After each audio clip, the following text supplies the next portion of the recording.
Kisah pemberontakan Lucifer adalah kisah yang kompleks dan misterius, berakar kuat pada teologi Kristen. Tetapi di manakah Yesus selama masa pemberontakan ini? Dan apa yang dia lakukan terhadap pemberontakan Lucifer? Hari ini kita akan membahas topik ini melalui kacamata Alkitab. Jadi, teruslah menonton hingga akhir. Sebelum Lucifer menjadi Satan, dia adalah malaikat agung yang memimpin paduan suara malaikat di ruang tahta Tuhan. Alkitab mengatakan bahwa makhluk ini berjalan di antara batu-batu yang berapi-api dan sangat indah.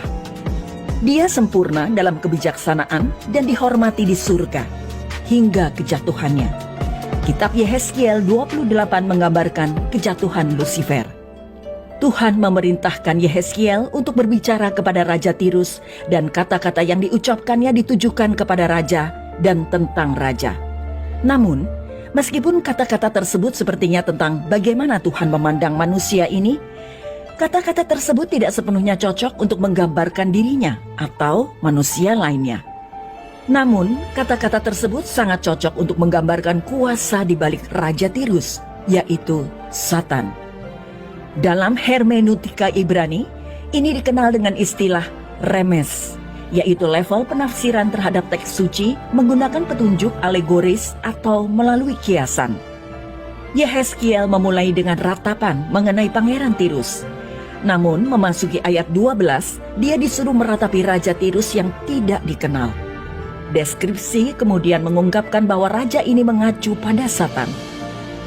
Meskipun bukan istilah umum untuk Satan, Lucifer adalah istilah yang mengacu pada Satan. Siapakah sebenarnya Lucifer? Kata Ibrani, Helel, yang diterjemahkan Lucifer, memiliki arti bintang fajar atau yang bersinar.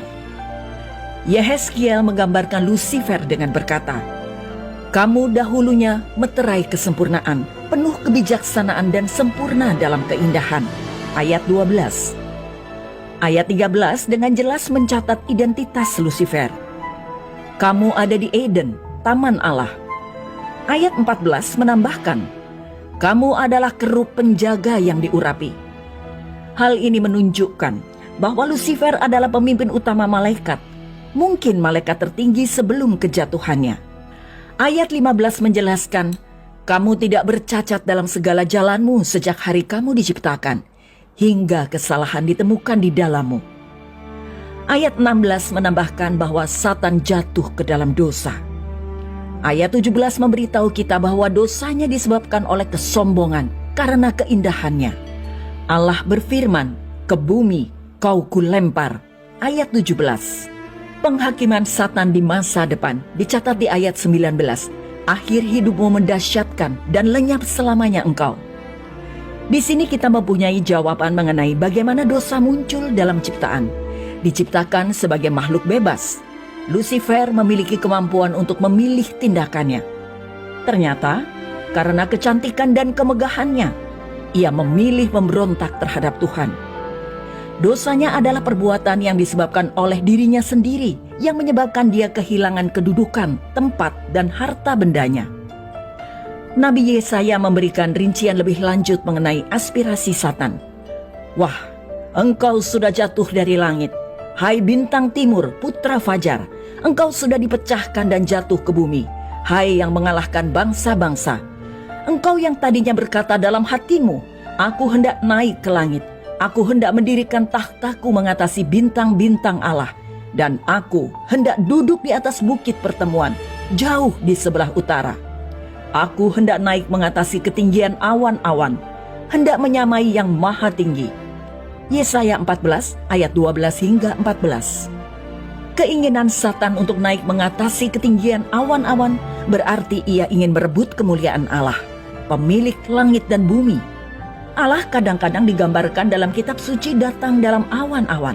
Misalnya dalam Daniel 7 ayat 13. Sederhananya, Satan menginginkan semuanya. Bahkan dia ingin disembah oleh Yesus. Matius 4 ayat 9. Bukannya mendapatkan semuanya, Satan malah kehilangan semuanya. Dia diingatkan bahwa dia hanyalah makhluk ciptaan dan permintaannya untuk bergabung dengan Allah Tritunggal ditolak. Tuhan akan melemparkan iblis ke tempat yang paling dalam dan paling hina. Tetapi sebelum waktu kehancurannya tiba, godaannya kepada manusia akan semakin gencar. Setiap bentuk dosa sebenarnya adalah kebertundukan kepada iblis. Kita mengikuti dia, meneladani dia, dan bertindak seperti dia akan bertindak. Tetapi sujud menyembah kepadanya dengan perbuatan saja ternyata tidak memuaskan iblis. Dia ingin menggoda dan menipu manusia agar Tuhan yang sejati tidak disembah, tetapi ciptaan hina seperti dirinya harus disembah. Inilah peperangan rohani yang dimaksudkan di dalam surat Paulus kepada jemaat di Efesus 6 ayat 12. Kita tidak berada di dalam kuasa netral. Entah kita sujud atau tunduk kepada Allah dan kerajaannya, atau kita tunduk kepada kuasa dunia ini yang dibaliknya adalah iblis. Injil Yohanes pasal 1 menyatakan bahwa pada awalnya adalah firman, dan firman itu bersama Allah, dan firman itu adalah Allah. Dia bersama Allah pada awalnya, dan melalui dia segala sesuatu tercipta. Tanpa dia, tidak ada yang diciptakan dari yang telah diciptakan. Yesus adalah firman yang melaluinya segala sesuatu diciptakan, termasuk malaikat. Jadi, sebelum Yesus diberi nama duniawinya, dia dikenal sebagai firman. Dialah firman yang keluar dari mulut Allah Bapa ketika bersabda, "Jadilah terang." Pemberontakan Lucifer dan para pengikutnya terjadi di surga, di mana mereka berusaha menantang otoritas Tuhan. Yesus yang adalah pribadi kedua Tritunggal hadir pada kesempatan itu saat dia berdiri bersama Bapanya, seperti yang dia nyatakan dalam Yohanes, di mana dia mengatakan, "Aku dan Bapa adalah satu." Yohanes 10 ayat 30. Yesus mengasihi Lucifer. Bapa dan Yesus melihat Lucifer sebagai seorang putra. Alkitab mengatakan dia adalah putra fajar. Allah Bapa menetapkan bahwa semua malaikat harus menyembah Yesus. Ibrani 1 ayat 6. Seorang penyair Inggris terkenal John Milton dalam puisi epik Paradise Lost menggambarkan ketidakrelaan Lucifer menyembah Yesus mengakibatkan kosmik drama, kejatuhan dan penyelamatan yang berlangsung di dalam sejarah. Di antara para malaikat terdapat satu penghulu malaikat menolak menyembah Yesus. Allah menyebutnya iblis. Sejak saat itu, Lucifer tidak lagi menjabat sebagai penghulu malaikat. Dia disebut iblis, bukan karena dia melakukan banyak kejahatan, melainkan hanya melakukan satu perkara, yaitu menghalangi kehendak Allah. Kepada murid-muridnya Yesus mengklaim dia menyaksikan peristiwa kejatuhan iblis. "Aku melihat iblis jatuh seperti kilat dari langit." Lukas 10 ayat 18. Jika Yesus hadir pada saat pemberontakan itu, mengapa dia diam saja? Mengapa dia tidak bertindak dengan memusnahkan iblis begitu saja? Bukankah dia mempunyai hak dan kuasa untuk melakukan hal ini? Sebenarnya Yesus tidak diam saja. Wahyu 20 ayat 10 mengatakan dia akan melakukannya suatu hari nanti. Mengapa Yesus tidak membuangnya ke dalam lautan api sehari setelah dia memberontak? Mengapa membiarkan dia mengamuk di antara umat manusia selama berabad-abad? Jawaban utamanya adalah segala sesuatu diciptakan oleh Kristus dan untuk Kristus. Kolose 1 ayat 16. Putra Allah, Yesus Kristus, pada akhirnya akan lebih dihormati karena dia mengalahkan iblis melalui kesabaran, kerendahan hati, pengabdian, penderitaan, dan kematian, bukan melalui kekuatan mentah. Dan semakin tinggi sang putra dihormati, semakin besar pula sukacita orang-orang yang mengasihi dia. Kemuliaan Kristus mencapai puncaknya dalam ketaatan pengorbanan salib, di mana Yesus menang atas iblis.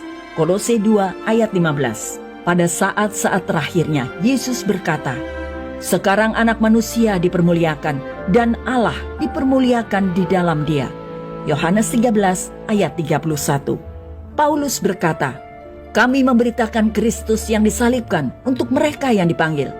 Kristus adalah kekuatan Allah dan hikmat Allah. 1 Korintus 1 ayat 23 hingga 24.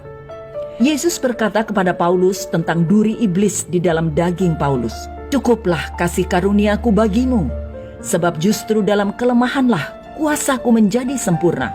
Itu sebabnya Paulus lebih senang membanggakan kelemahannya, karena dengan demikian maka kuasa Kristus turun menaungi dia.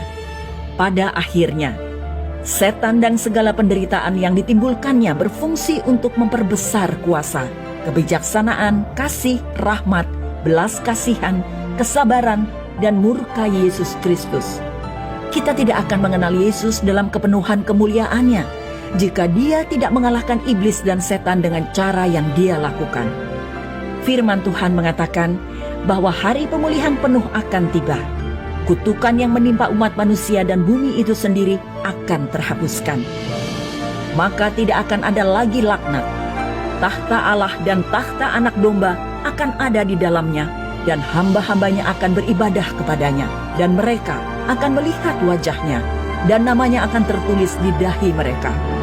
Dan malam tidak akan ada lagi di sana, dan mereka tidak memerlukan cahaya lampu dan cahaya matahari, sebab Tuhan Allah akan menerangi mereka, dan mereka akan memerintah sebagai raja sampai selama-lamanya.